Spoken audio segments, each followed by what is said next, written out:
famous shloka for which we're quite grateful that we cover today. This question gets asked. Okay, we're not there yet, but it's coming.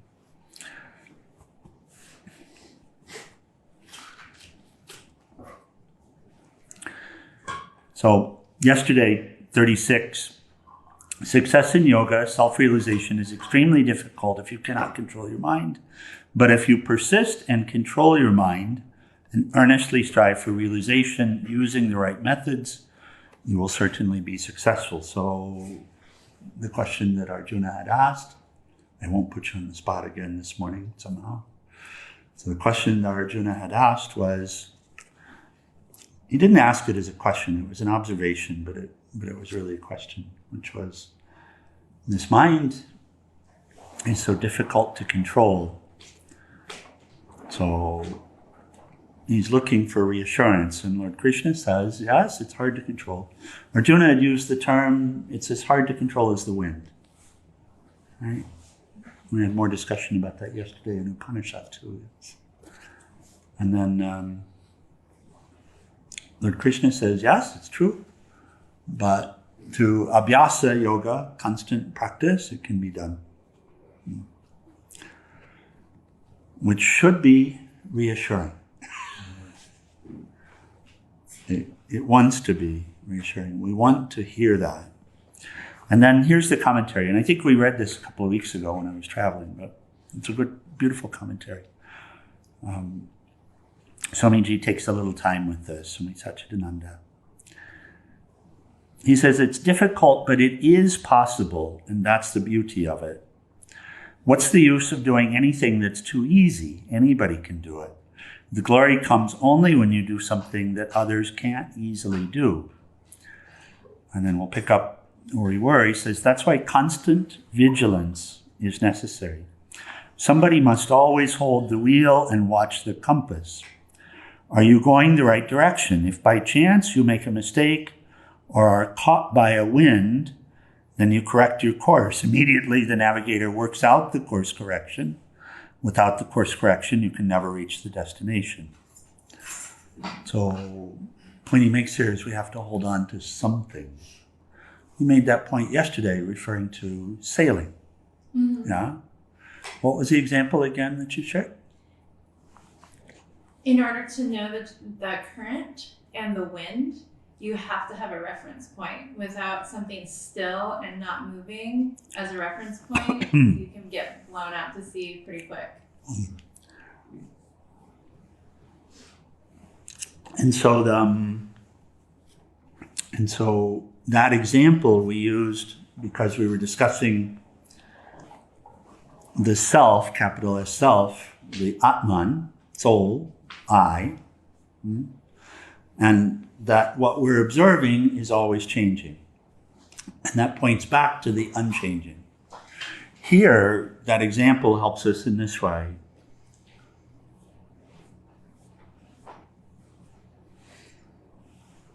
We have to hold on to something. We have to hold on to something. Everything here, it's like we're in a storm. And these days in particular, it's like we're in a storm and we have to hold on to something. The thing that we're given to hold on to is two. First, it's sadhana, which is the practices that are given. Mm-hmm. And secondly, it is watchfulness. Watchfulness, mindfulness, we can say. Observing ourselves, observing this mind, observing the show, not getting too wrapped up in it, observing it, stepping back, holding on to the precepts, holding on to the one, holding on to spirit, Krishna, and letting it move. Letting it move. But observing it, constant observation, and this is really the practice. He says constant vigilance. And that's something we hold on to. We have to stay aware. We have to stay awake. So he says somebody must always hold the wheel and watch the compass. By Be constantly at it. That's why it's called practice. But mere practice alone is not enough without proper vairagya. And dispassion has been mentioned as well. And then he shares this story. He says, once upon a time, there were two boatmen. They knew how to row, but they didn't own a boat. They had been drinking and decided to borrow a boat. I think we read this a few weeks ago, right?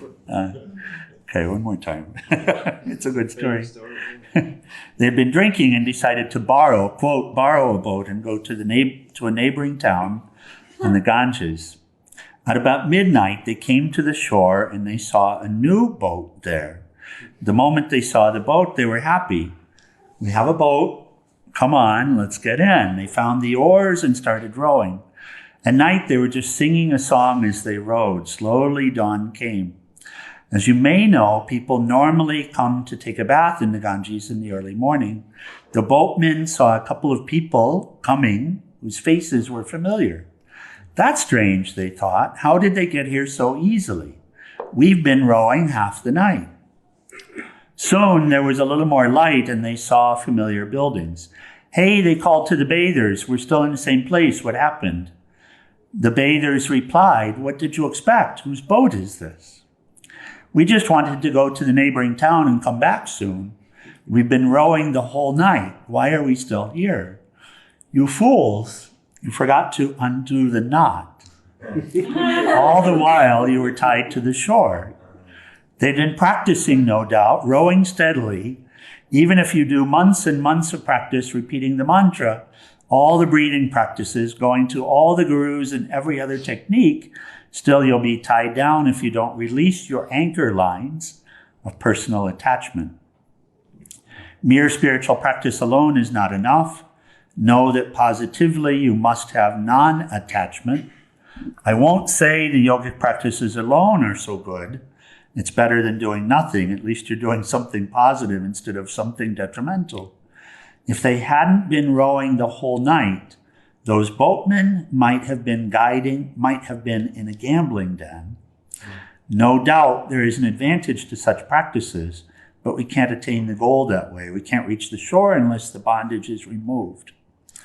Unfortunately, in our boats, we have more than just one anchor line. There are thousands of anchor lines everywhere. Everything we call mine is holding us. And that's why I say, if you want to know how far away you are from your goal, call it God or peace, I can give you a good method. And he says, get some paper and write down everything you call mine. My house, my body, my brain, my intelligence, my child, my wife, my money, my race, my country, my this, my that. He says, list everything. Don't omit even one. If the list goes very long, you are that far away from your goal. As you reduce the list, you're coming closer. If there's nothing at all you think of as mine, then you're already there. He says, that's all. It's very simple. Then you don't need to practice anything. This could be your only yoga practice. When you achieve dispassion, you are not attached to things. You can keep them around, but you won't call them mine. Now, for example, I may be using this chair. It's very comfortable. I can even say it's my seat as long as I'm sitting on it. But when I leave, I can't take it with me and go. It's just given for my use. Similarly, everything, even your body, is given for your use. This detachment must be properly understood. You can't become irresponsible and just leave everything and run away. That's not detachment. Wherever you go, you'll still be attached to something. If you run away from your mansion, within a few weeks, you'll be attached to your teepee. It makes no difference.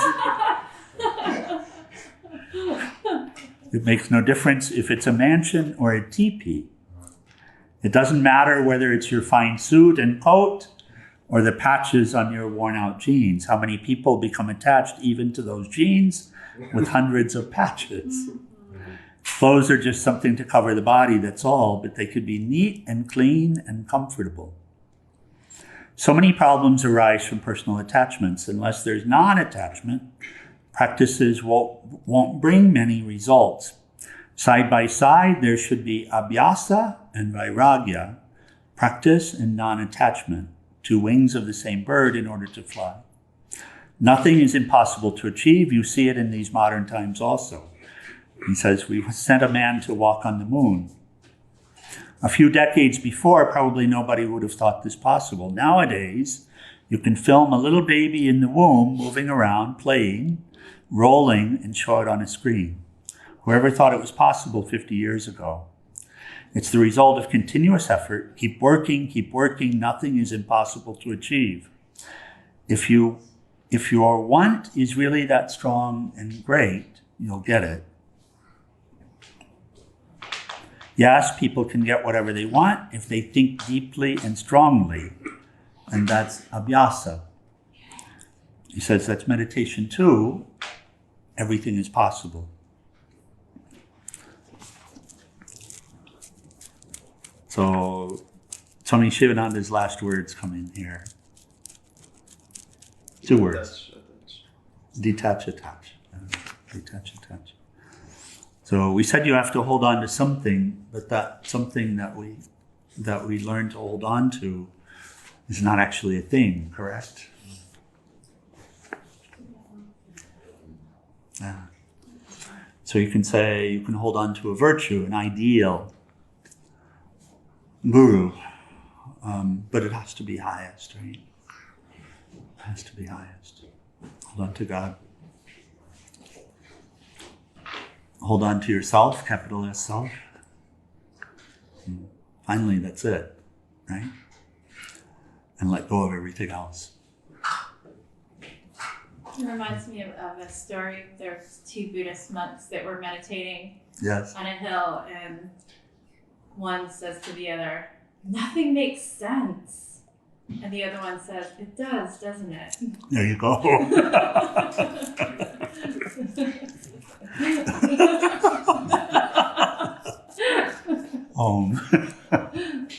Lovely.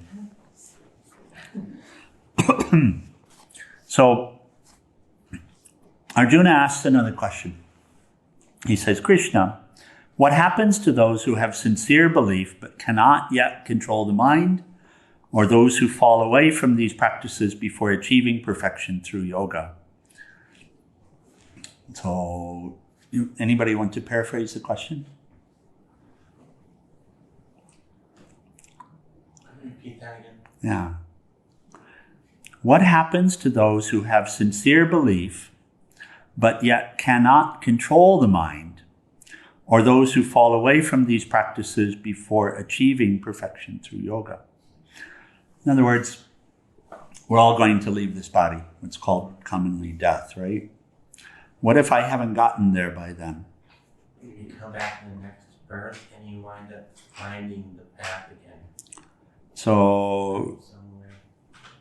very good. Pick it up. So he says, have they fallen from this world and the world to come? O great Krishna, do they perish like clouds dissolved by the wind? Do they find themselves without support and deluded in their quests for God? Please, my Lord, no one but you can completely destroy my doubts. So that is the question. And then what Krishna answers is very similar to what you said. Kartikeya, very similar. He says, then the Blessed Lord said, do not worry, Arjuna.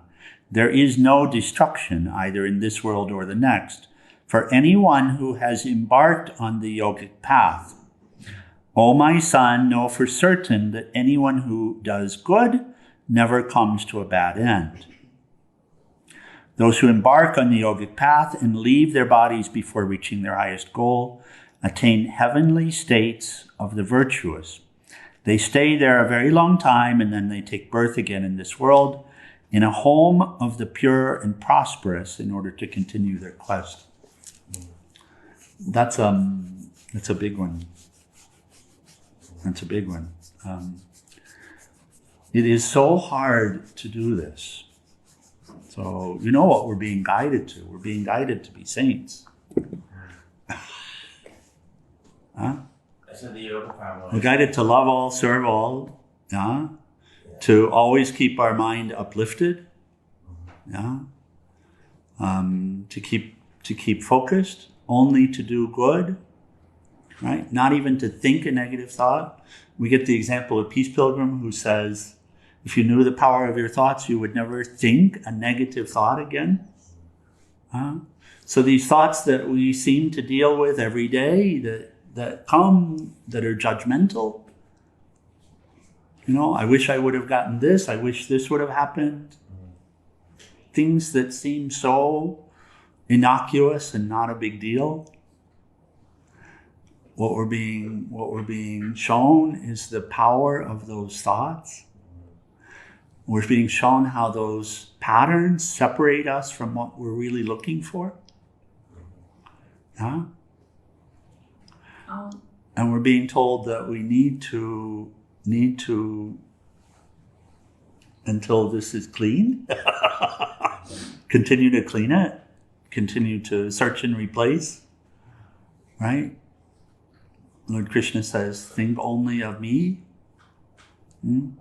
which means think only of the goal. It's like that. Think only of the highest. Devote yourself completely to me. Offer everything to me.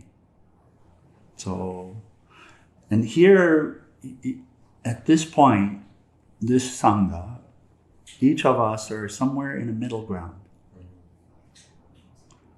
Does that make sense? We're somewhere in a middle ground. For some reason, through grace, we actually have motivation to do it. We've seen something. We've lived enough of this life. We've checked enough boxes somehow to be able to understand that what we seek isn't actually out there. And it's not that we've written everything off out there, but we've certainly decided, and some of us may have, and some of us may not have. But we've certainly come to a place where we see the impact of our own thoughts and words and actions on the community, on the situation, and on our own life, right? And we've come to see that in order to be happy, we actually have to do the inner work. We have to do it. Yes? There's no escaping it. So we find ourselves in a middle ground. So we find ourselves in the place that Arjuna is right here. Arjuna rapt attention. When you look at this photograph, you see Arjuna. Arjuna is glued to Lord Krishna. Lord Krishna is teaching. And Arjuna has rapt attention. He's so it doesn't look like at the feet, but really is. He's just listening completely with everything, and he's getting it. But he's saying, oh my God, this is so hard what you're telling me. I don't know if I can do it. So what will happen if I don't? Change the next birth. We had in Upanishad yesterday, Katha Upanishad, we were talking about the various possibilities for our next birth. You remember? We could take birth as organic, non-organic. See today, organic, non-organic, meaning with organs or without organs. Yeah, so we could take birth in human birth next time, higher birth, or we could take birth as a blade of grass or a rock or a plant, tree, etc. That these were the range of options, based upon what? Your karmas. Our actions. Based upon our actions and our knowledge. Actions and our knowledge.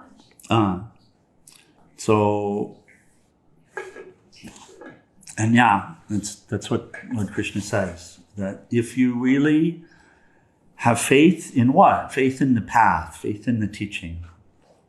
Sita Devi, it doesn't mean absolute faith. It means faith that, yes, this is the right direction to go. If you really have that faith, then he says, sometimes this gets translated as, I'll throw you in a womb, which will allow you to continue. This is a lovely reflection, because we see that because mothers and children are a very meaningful part of our Sangha, a very meaningful part of our life, of how we serve. We have the opportunity to be with all of the mothers and all the little yogis. And amongst the group, it's so amazing, because they all very clearly came back in order to take their next steps. And the right parents. Yeah, so it's quite amazing. So those who embark on the yogic path and leave their bodies before attaining their highest goal attain heavenly states of the virtuous. So once leaving the body, he says they go to higher states to enjoy the karmas from their prior birth.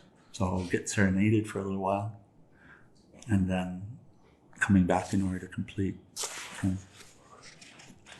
Or they are reborn into families of wise yogis.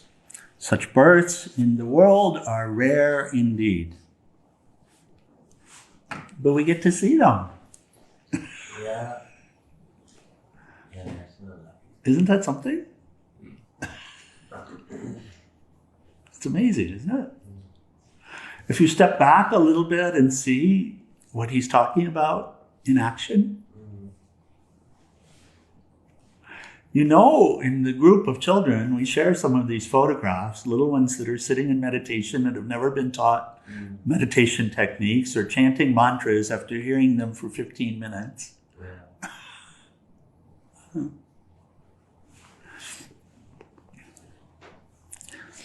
In this environment, Arjuna, they soon recall the knowledge gained in former births and strive for realization even more earnestly than before.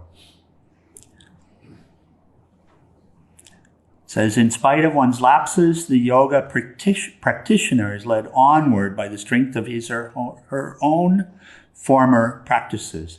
Even a person who simply wants to know how to practice yoga sees more clearly than those merely going through the prescribed motions of religious life. Do you ever notice, so in our service in the community, at the library, beginner classes and the other classes, do you ever notice some students will come that are new, but clearly know something about it? Yeah, definitely. Huh? Yep. Oh. By earnest and persistent effort, even over many lifetimes, a yogi becomes completely purified of all selfish desires and reaches the supreme goal of life. And then the last two verses of the chapter, the Yoga of Meditation, Lord says that purified yogi rises beyond the ascetics, those with psychic knowledge, and even those who do meritorious works. Therefore, Arjuna, be that yogi. Of all yogis, however, the very best is the one who continually worships me with sincere belief and becomes one with me. And just a little commentary from Swami. He says, in yoga, selfless service by itself is good, but even that is excelled by the yogi who has sincere devotion and self-surrender. Doing service is fine and right, but when you have proper devotion and you love the work you're doing, then you just give for the joy of giving, and that is higher yet. And then thus ends the 6th discourse of the Bhagavad Gita, the science of yoga, entitled The Yoga of Meditation. Comments, questions, anything to share? I say ashram life is also not just saint training, but also in preparation for the 5th dimensional spaces that we're moving up into. The whole Earth is moving up, so then we'll be prepared. Because then everybody will be reading each other's minds, and everybody's going to be very transparent in that way. So it'll be perfect timing to have complete control of our thoughts. Very good. Whatever motivates you towards this, Kartikeya, is good. Oh.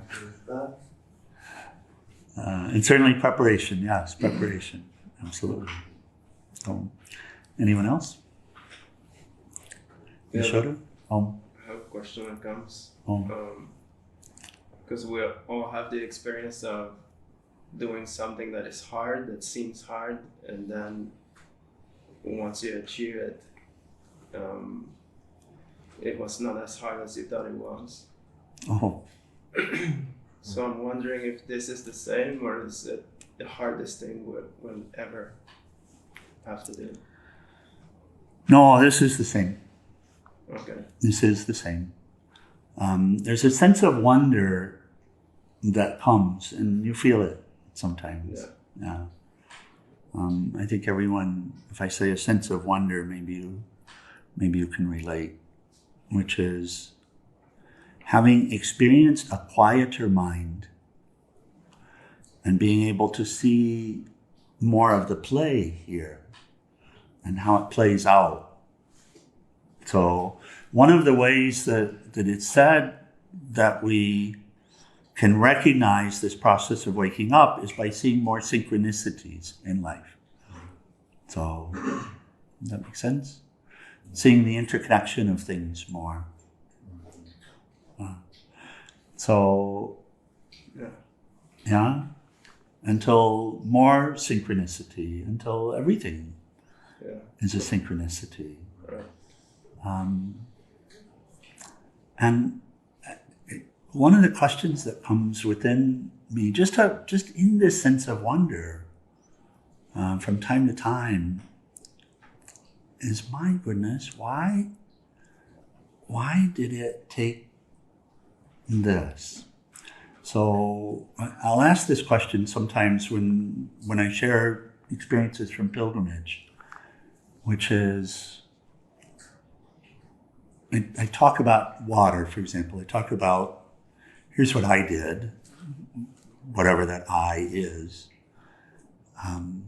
which is I focused on my practice, which was to serve and to be present.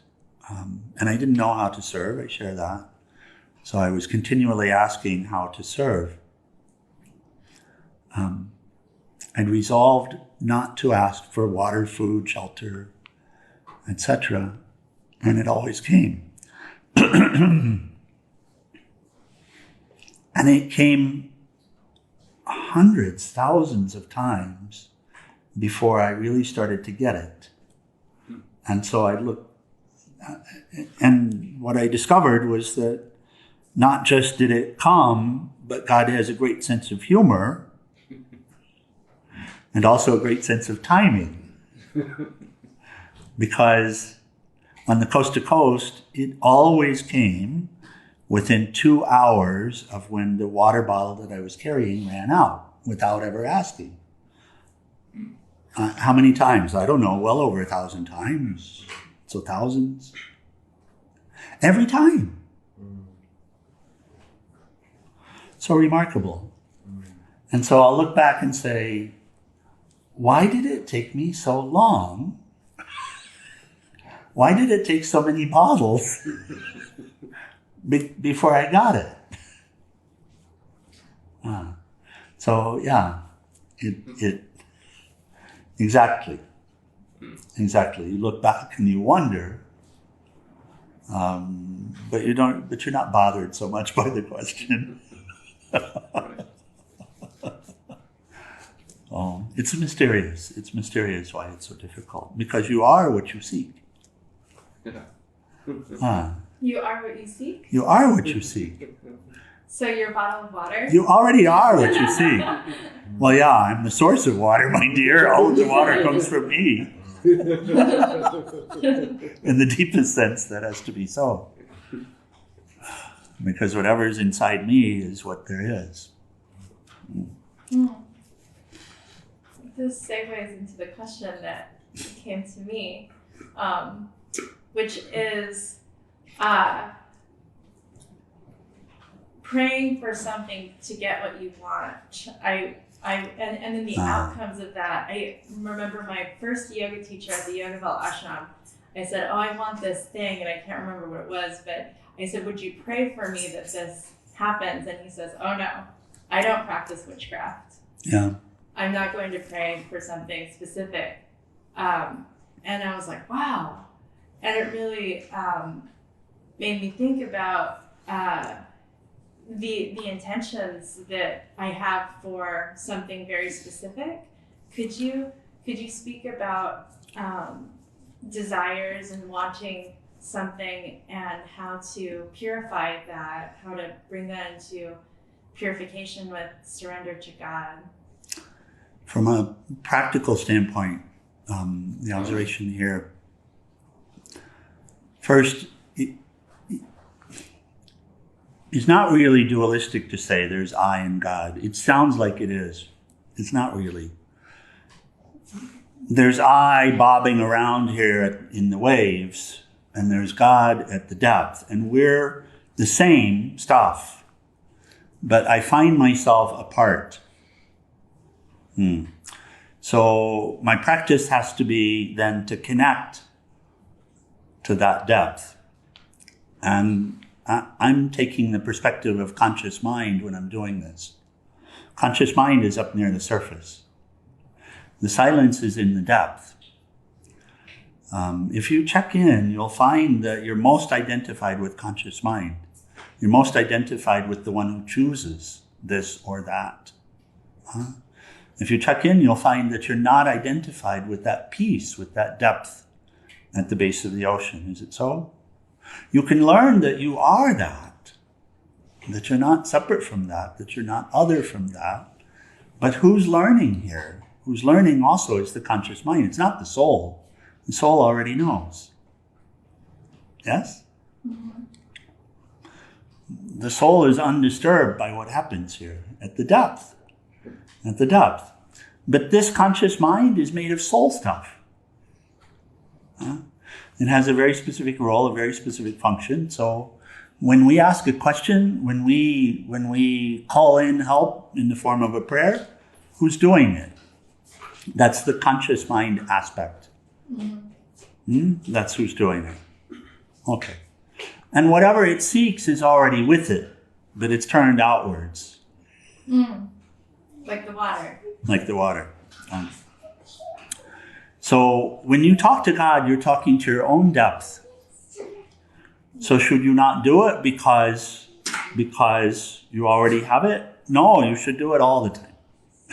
You should do it all the time, because in doing it all the time, in establishing this communication, you come back into a place of remembering, of connecting, of identifying with that which is deeper instead of that which is closest to the surface, or is at the surface. Does that make sense? Mm-hmm. That's the purpose of prayer. The purpose of prayer is to reconnect. God, which is my own self at a deeper level than I'm aware of normally, I figure God already knows what I need. Now I'm speaking at a more of a surface level. I know what I want, but I don't actually know what I need.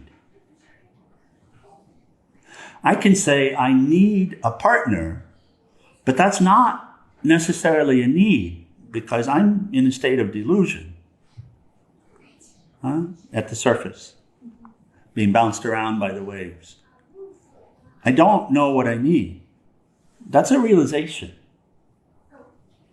You can say, and we used to lovingly hear Narayana in the back of the satsang hall saying, I need this.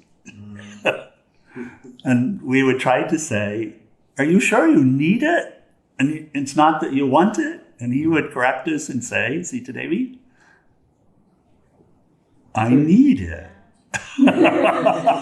No, I need it. So I found myself to be a grown-up of this, not knowing what I needed. but taking myself to need this or that. So if I pray for that and get it, that's a way for me to discover that I didn't need it. But I found at some point a more effective way is just to trust that God knows what I need. And so I don't need to worry about it. Huh? That's very freeing. Relief. To trust that the intuitive self is right here, even if I wasn't constantly aware of it. Mm-hmm. And to trust that it had my best interests at heart. And to trust that it was bringing exactly the right experiences. And from this perspective, it was far more important to learn that, to actually learn it, so that I could surrender completely and give my life to it completely, than it was to have what I wanted. Because what I wanted is up in the waves. But the knowledge of what I needed was at a deeper place. So for me, prayer became, when I asked for something, at that point, I would simply ask that I be prepared as a proper vessel to receive what was being given in a place of equanimity, so that I could be an instrument. So I asked, let thy will be done, and let me understand thy will. Let me see you here. Let me know you. So this became, when there was an asking for something, it was more this.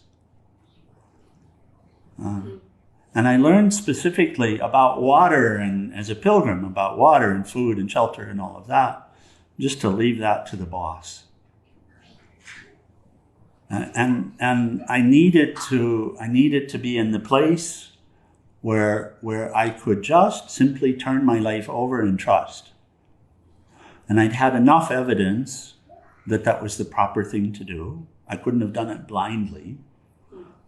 But I had enough evidence that was the proper thing to do, and enough evidence that I was still standing in the way of it. By still trying to imprint my wants as needs upon that which understood what my needs really were. So in that sense, we can't really, or can we know our needs? Can anybody know their needs? You can finally know that you need nothing and be integrated in that. Maybe we don't need to know them, right? Well, integration yoga is a state where equanimity of mind is present. And the only possibility for equanimity of mind is in knowing, but not knowing what will happen, knowing that whatever happens, it's fine because the boss is in charge. And the boss is of the nature of love and knows what I need. Right. And is giving exactly what is required. So in that place, that's called Savikalpa Samadhi. In that place, there's no longer a disturbance. Equanimity is possible.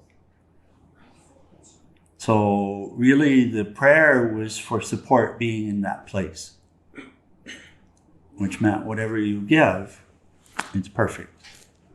And so with that attitude, I'd actually committed that I couldn't ask for water. I couldn't even think I want water now.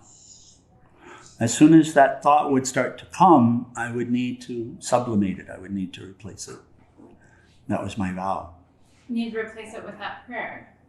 Mantra, Mantra. service. Okay. Invariably, there would be some opportunity to serve, to occupy the mind again, and mantra. So, what is that saying? I wanted to be in the place where I didn't ask for anything for me, other than make me thy instrument. So that's really the prayer. St. Francis' prayer is perfect in that way, It's really the St. Francis prayer. So I figured out at some point that all of my asking for things was just covering up. It was just failing. Mailing what? Truth, dear. Oh, okay. Love. Love. Bliss. Happiness. The depth. The depth. Now, that's a pilgrim. That's a pilgrim. As a practical standpoint, all of us have different roles. And so I would not advise that we go immediately there.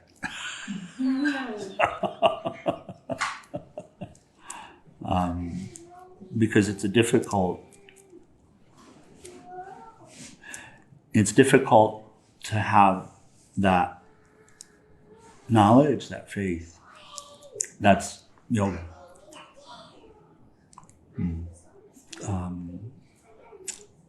But in terms of asking for things, it's a good reflection. Right? And certainly we can do some of it. Somebody asked me on the pilgrimage, a little of this was discussed, and someone had asked, "It sounds to me like you're testing God." And I smiled and said, "Yes, I am."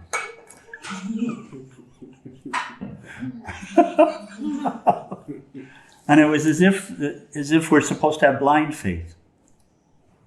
Nobody asks us to have blind faith. The Lord does not ask us to have blind faith. The Lord says, "Know me." Know me. And in order to know me, you have to test me. You have to see the firmament upon which you're standing. You have to know firmly at some point, I can trust all of this to that which is, and I can just take care of the rest. Yeah. Right. So.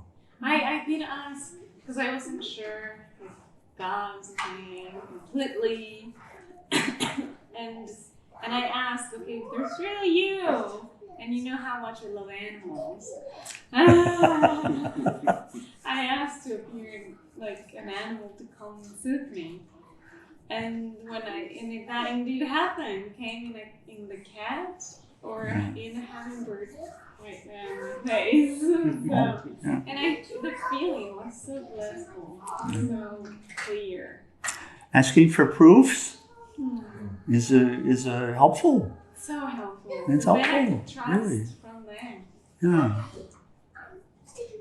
So I remember President Nixon. Nobody here remembers President Nixon, just a name.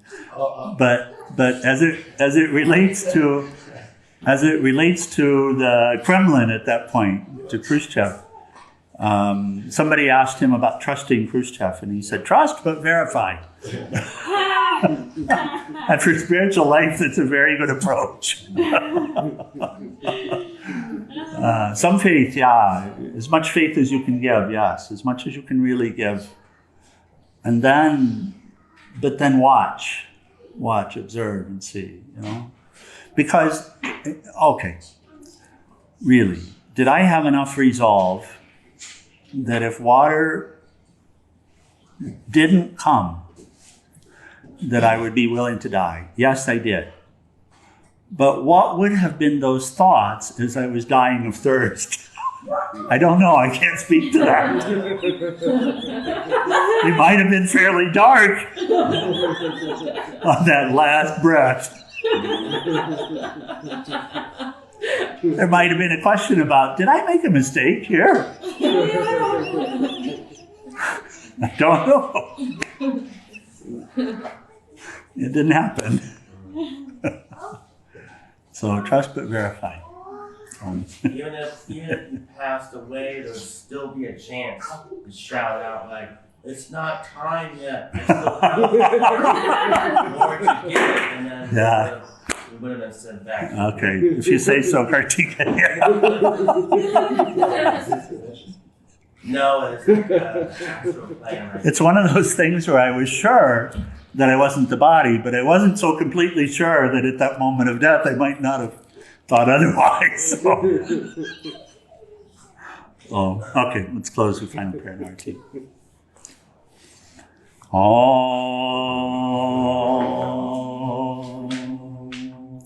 Om Trayambakam Yajamahe Sugandim Pushtivajanam Orvai Rukmeva Bandanan Mritor Mukshiyamamritat Om Trayambakam Yajamahe Sugandim Pushtivajanam Orvai Rukmeva Bandanan Mritor Mukshiyamamritat Om Trayambakam Yajamahe Sugandim Pushtivajanam Orvai Rukmeva Bandhanam Mritor Mukshiyamamritat Om Shanti Shanti Shanti.